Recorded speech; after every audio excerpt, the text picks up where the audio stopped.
Integrity Sports Podcast. As always, we are powered by our friends at Harper's Tree and Removal. If you have any tree trimming, tree removal, or stump removal needs, our friends at Harper's Tree and Stump Removal have you covered. In addition to their tree service, they can also haul rock and sand. They can do driveway work and can now do horizontal grindings of large wood debris piles. Give Keith a call at 229-314-2048 or at 229-938-2412. Harper's Tree and Stump Removal is proud to be the premier sponsor of the Integrity Sports Podcast. Welcome to the Integrity Sports Podcast, covering local sports in the Southwest Georgia area, creating content that is factual, positive, and informative, promoting efforts by athletes, coaches, and sports administrators. Now, here's your host, Tim Estes. We are live at the Roman Oven Pizzeria in Americus. We hope you'll come by and have dinner with us and enjoy the show. Scott Westbrook and I will review week 3 of the local high school football season, as well as preview what's coming up in week 4. It's good to have Scott back with us after his trip to Boulder, Colorado last week, as he got to watch his son Carson play in his first Division I football game, or dress in his first Division I football game with the Colorado Buffaloes. And Scott, before we kind of get started in what we do every week, I just want you to tell everybody a little bit about your trip. Tim, we had a great time out there. You and I both tried to figure out a way if we could pull it off to where I would could call in maybe, or we could do it there at the game. But I'm glad nobody listened to our phone conversation about the time difference, because we were getting confused of how we would pull it off. But I thought about you in the time when you were getting started. I was in the stands at that time, and we didn't know if Carson was going to dress out or not. And I mean, most times, freshmen don't. If you look at, especially unless there's a possibility of them playing. But if you look at the Colorado sidelines, it's very narrow. They're very narrow. It's an old stadium, and when they expanded the stadium at one time, they built in rather than building up, and so not a lot of the players get to dress out because of that, because there's just very limited space on the sidelines. But it was a great time. We got to sit. We were sitting like right in front of Travis Hunter's family. We were sitting with other players' parents, and I forget the young last name was Green, and he is one of the defensive linemen. We sat with his family, just top notch people. He played at Prince Avenue. And his sister was there. She sat right in front of us, and she was a student from Baylor. And we told Carson about that, and just had a great time with that family. And Carson was really high on that young man that was the player. And he said, "Dad, he's going to be drafted. I know he is." So it's neat to be in that setting. Michelle was able to go to the players' mom's brunch the next day. So we're trying to figure it out. I figured out how to do it on the cheap, and on where it doesn't cost a whole lot either, because we don't have to do that. So, but yeah, we had a great time. And if you had a chance to watch the Colorado game last Thursday, Carson got about 15 seconds of fame on ESPN, and I understand that's been a big hit. It was. It increased his Instagram followers about 400. He got some love, but got some hate out of it too on Twitter. Got some and that's going to come with, it just shows you that you just stand on the sideline. Sometimes, depending on who you play for, will give you some love or some hate. So, well, Scott, we enter week 4 of the local high school football season, and we're going to start tonight by looking back at Southland Academy. I know you weren't in town, but you have studied a little bit, done a little research, and let's recap what happened with Chance Jones Southland Raiders. They lost last week 19-7 to Marion County. That puts their current record at 0-3. This week, the Raiders are going to travel up to Eatonton, Georgia, to take on the Gatewood School and Gators. While the result last week was the same, we did get a chance to talk with Coach Chance Jones tonight, earlier here at the Roman Oven. He's very upbeat, feels like his team's really working hard and getting better, and definitely the game last week showed that, Scott. The Southland defense held Marion County to only 1 touchdown in the first, second, and third quarters, held them scoreless in the fourth quarter. Southland's wing T offense had a lot more offensive play last week. They ran 47 offensive plays, which is the most that they've run all season. They held their penalties down, only 5 penalties for 25 yards last week. So the guys are kind of getting the thing of this wing tee and not jumping off sides a lot, not moving early, that kind of thing. So we can see the Raiders starting to make some progress. One of the big things that they were able to do last week, Turner Simmons ran the ball very effectively. Turner had their touchdown in the second quarter on a good long touchdown run. Scott Southland had 2 opportunities, I felt like, in the game that kind of slipped through their fingers. One toward the end of the second quarter. They got down, I don't know if it was inside the 20, but pretty close. Had a big penalty that drove them back, did not score on that drive. And then late in the game, had another chance to score and fumbled that football away. So you think about it, if they get those 2 touchdowns, not only are they in the game, they might win the game against a fairly good Marion County team. So definitely we see Southland getting better. Well, the turnover, the obvious drive killer. You turn the ball over. Nothing else you can do at that point. But a lot of times a penalty, just coming at the wrong time. They never a good time for a penalty, but there's a lot of times it'll kill a drive as much as a turnover. In some cases, it just takes the wind out of the sails and it makes it sometimes a third down conversion almost impossible. But one thing that are really 2 things that jump out from last week's game is how close it was against Marion County. I really thought Marion County, because we've seen them play. I've watched them for many years, and I watched them the past couple of years, and they've got some excellent. I was going to find that Marion County's not a pushover to go in there, for Southland to go in there and keep the game this close and make it almost a winnable game. Tells me that the kids are positively, because they have a lot of injuries and not a lot of depth, and they are the wing tee. They're starting to figure, like you just said, they're starting to figure it out, and it's starting to become second nature to them, because that's what the wing tee is. It's just you got just it's got to be second nature. What Coach Jones has I think finally, I think maybe we'll look back on this Marion County game, even though it was a loss, maybe a breakthrough game where things started to happen, and the kids started to figure it out and buy into. And Scott, this week they travel up to Eatonton to take on Gatewood.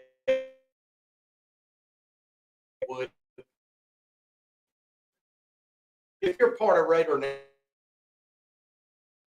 and you to the contest, really has not looked in any confidence. Well, when we talk about the cycle of the private, there's cycles where you're stacked with good athletes, you're stacked with very few injuries, and then there's years that you go through that you have a lot of injuries, you don't have a lot of depth, and your athletes that you have, the pool athletes you have is limited, and I think that Gatewood may be going through that right now, because I think their numbers right now are very similar to that of Southland, as far as the number of the kids they're going to dress out. So hopefully, the team that showed up to play last week for Southland will show up tomorrow night and play Gatewood. And Scott, we don't want to continue to beat this drum on numbers, but in talking to the coaches and a few of the players that are here tonight, looks like another Southland player going to be out just for this week under concussion protocol. So they're going to be down again to that 20 to 21 player range. But like you said, Gatewood, very similar numbers. It's going to be an even playing field. We'll talk predictions a little later, but if you're part of the Southland fan base, I think you ought to be a lot more confident going into this week. For those of you that won't be able to make it over to Eatonton, remember that Rusty Tundy and Melvin Kinslow will carry the football game live. That'll be on WISK 98.7 WISK. You can listen. Coach's Corner starts at 7:05, and I think they go live around 7:20. Kickoff is at 7:30. We're thankful for all of our sponsors this week. One of those is One Digital Solutions. They are a steward of business growth and personal development. They solve real issues for your business and for your employees. They do that by fusing together things like employee benefits, HR, and financial services. By doing this, it provides a tech-enabled, contemporary work-life experience. It really is everything all in one. It's One Digital. Contact our friend Will Peterson at 229-347-6289 and let One Digital assist you today. So that wraps up what we're going to talk about Southland Academy. We will move on to the Sly County Wildcats. Sly County lost to Irwin County 60-35. That makes their record currently 1 win and 2 losses. And the Wildcats travel to Blakely to take on Early County. Early was off a couple of weeks ago, so they're just 0-2. They've played 2 games right now, both of those games against very good teams. The Cats ran into a buzzsaw. No question about it, Scott. You didn't miss a whole lot on the field last week.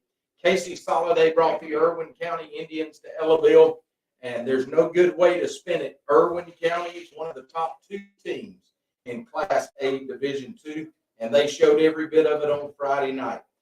Irwin County quarterback Luke Snyder. I wanted to mention Luke specifically by name because he has a connection in this area. Mm-hmm. Stephen Snyder, who is the president of the GSW Foundation, that's his nephew. And so he came and was able to see him play here in his own backyard last week. But Luke looked great. He threw for 158 yards and 3 touchdowns. The guy that the Cat, go ahead. I was going to tell you about Luke.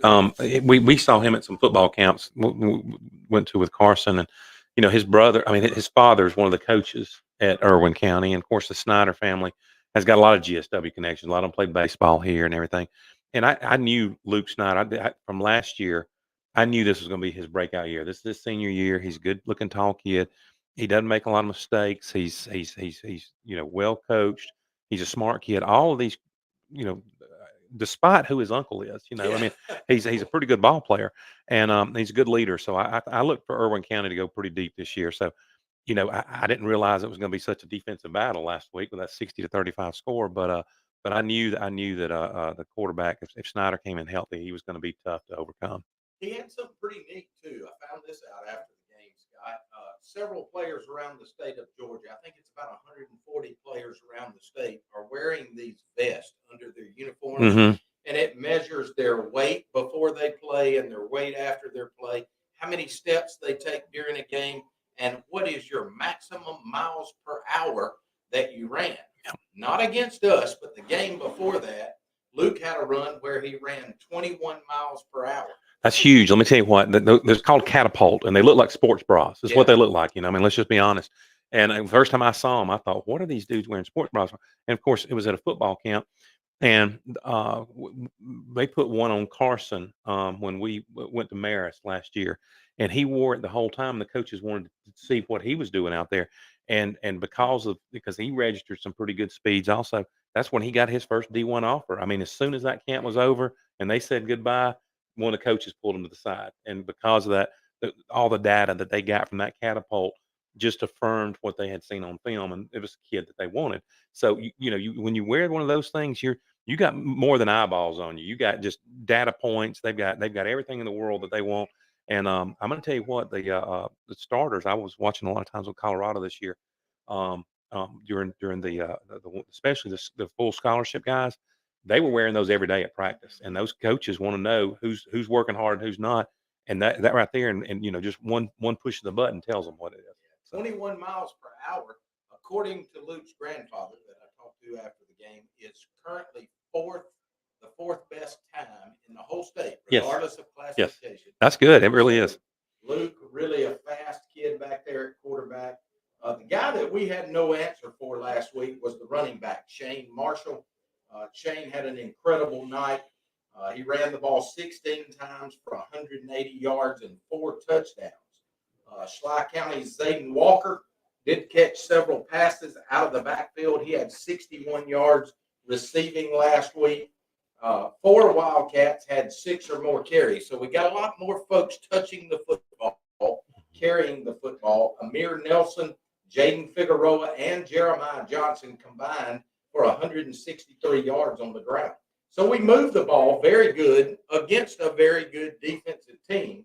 On the defensive side of the ball, we just could not bring down the Marshall kid with any kind of success. Well, Irwin County is always going to have a great running game. That's just, I mean, that's just it's as normal as the sun coming up the next day. I mean, when they've had those Lundy boys, and then they had I forget those, I guess the one, some of theirs play at Kennesaw State now. One of them's a running back at Kennesaw State and Florida State, and also, so the running game will never lack at Irwin County. If it ever does, then something's happened in the water down there. One of the frustrating things that the Wildcat coaching staff is having to deal with is the fact that some of their new starters, they're talented, they know they can get the job done, but they simply need to go through some games and go through the fire, get that experience so that they can be ready to play at this level. The toughness in the trenches, those little things that can't be coached are there. You just got to go through the fire.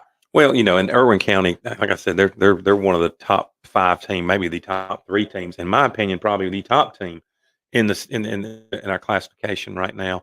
And so this is a game it's a good measuring stick if you want to find out really how good you are. Look at your film on Irwin County.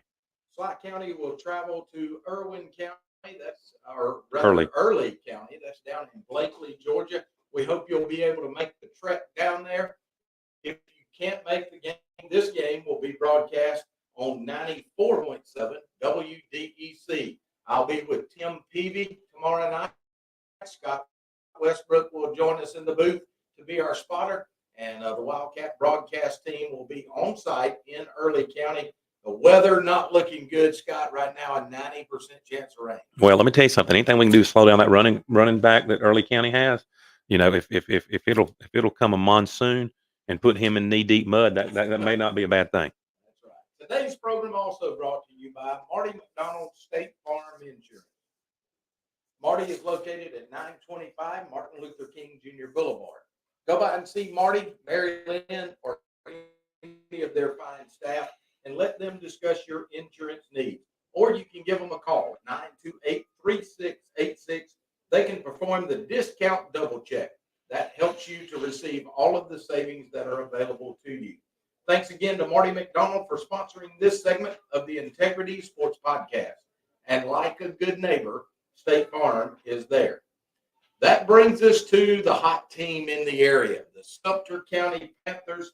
They were 2-0 going in. They blasted Pike County 51-7 to carry their record to 3-0. This week, I know Coach Will Rogers, if he was sitting right here with us, would tell you, I don't need an open week. We're on a roll. I'm ready to go.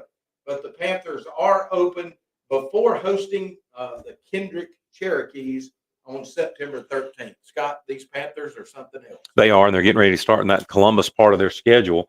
I know Pike County, Pike County historically is not known for football, but that area is exploding with population, so that may change over the next few years. But this is what we've said. When you start looking for a program to turn around, like what we were hoping for with Sumter County for so long, they were losing big. They were losing a lot of games big.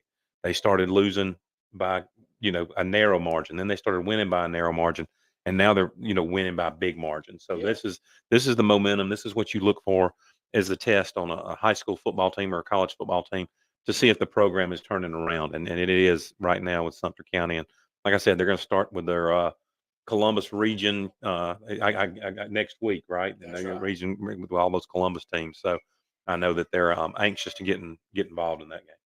The Panthers broke into the rankings this week. That's something we definitely want to mention.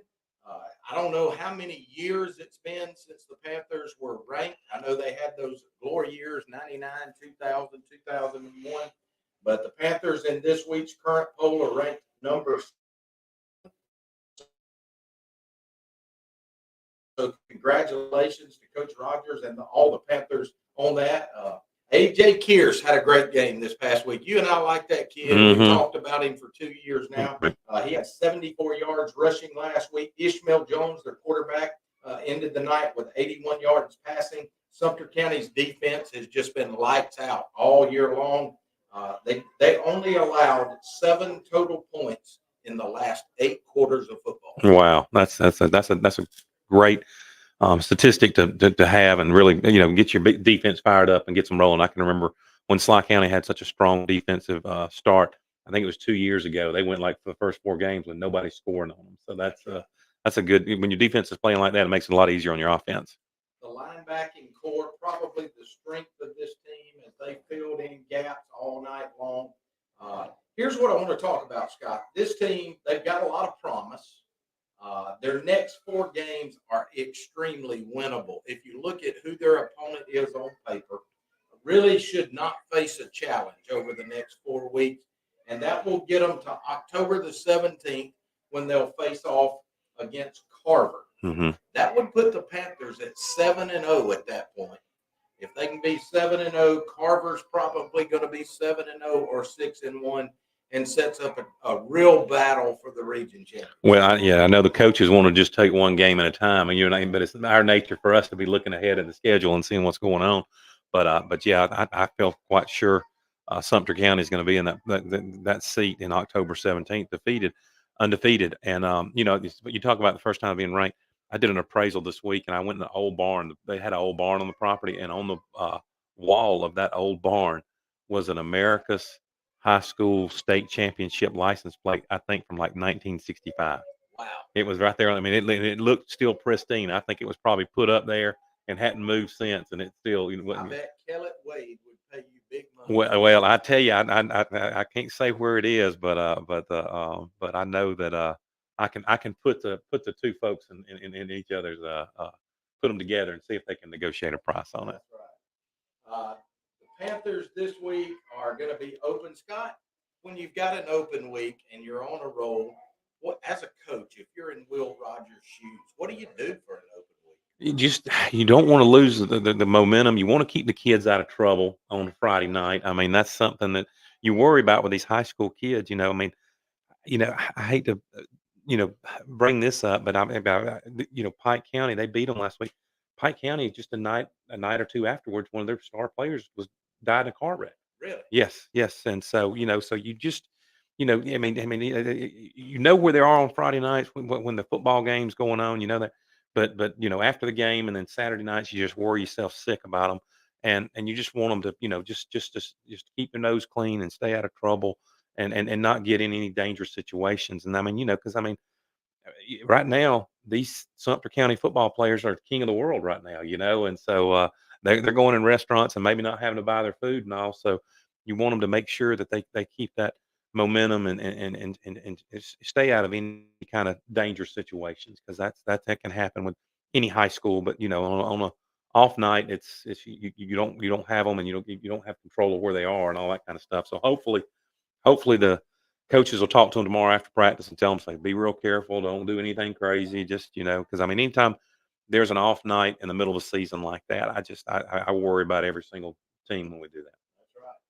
The Fish House also sponsors the Integrity Sports Podcast. They're located at 224 North Jackson Street in Americus. They are a staple for the seafood lover in our area.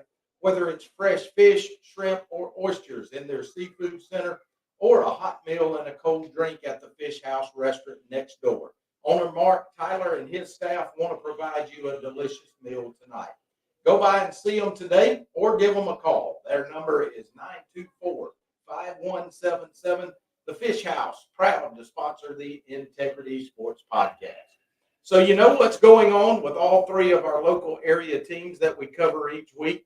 Let's get into a few of the outlying area teams and look at what they're doing. Lee County is open this week, Scott, so we don't have to talk a lot about them. But I do want to fast forward 1 week. They'll travel to Colquitt County next week on the 13th and take on the Packers, and that's got to be the game of South Georgia. Oh, yes. There'll be a lot of eyes on that, a lot of talk, a lot of predictions on that, I'm sure, from a lot of the other podcasts and radio shows.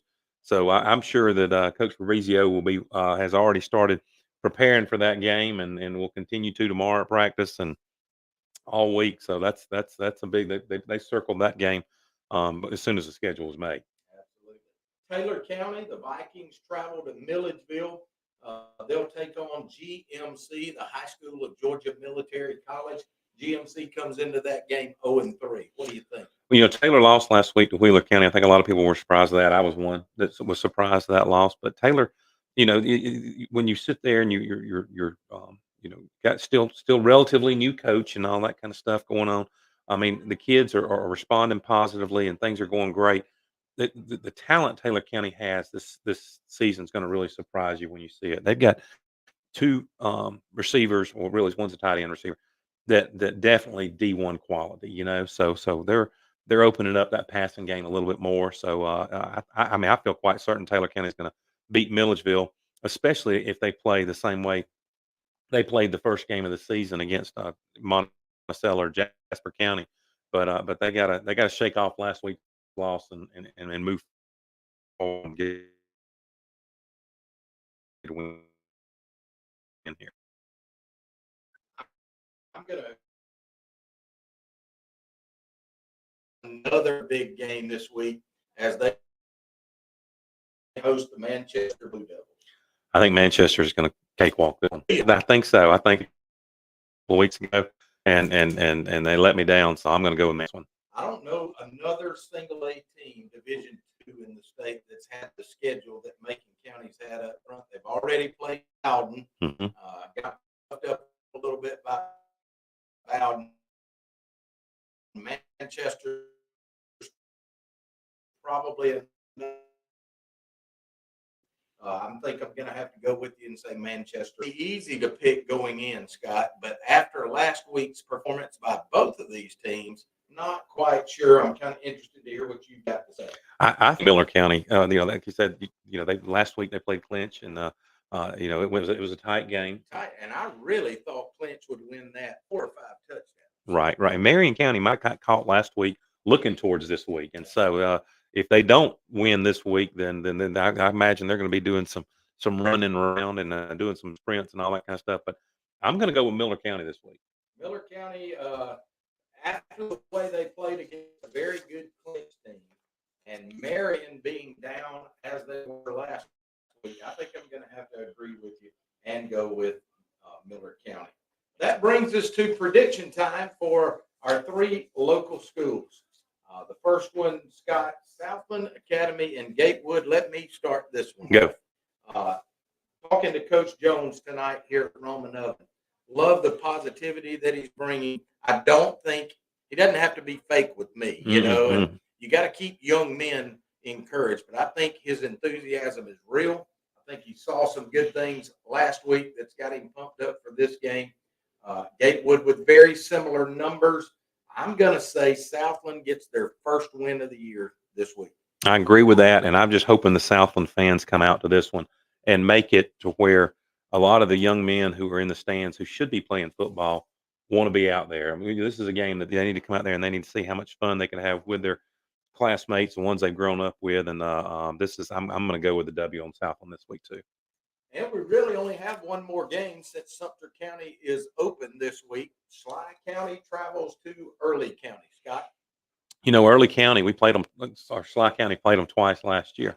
The first early in the season was when Sly was peaking early in the season, and they beat them pretty easily. But the last game, to get into the Final Four when Sly and Early played, that was a much closer game, and Sly had to come from behind and do a last minute, 2-minute drive. Jay Kanazawa led him down the field to score the winning touchdown.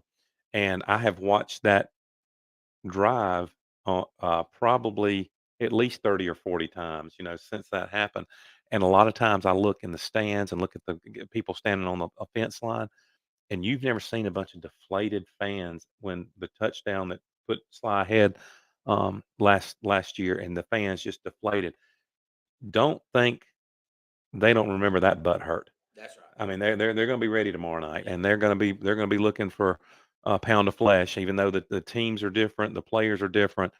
Early County still remembers that Sly County ended their season last year, and they're going to have them in Blakely tomorrow night. So, I as much as I want Sly County to win this game, I'm going to have to go with Early County because I think they're going to be playing with a chip on their shoulder.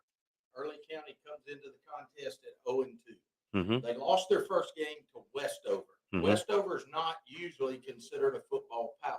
Right. They are a larger school, and if you look at who they've played and what they've done so far this year, They're 3-0.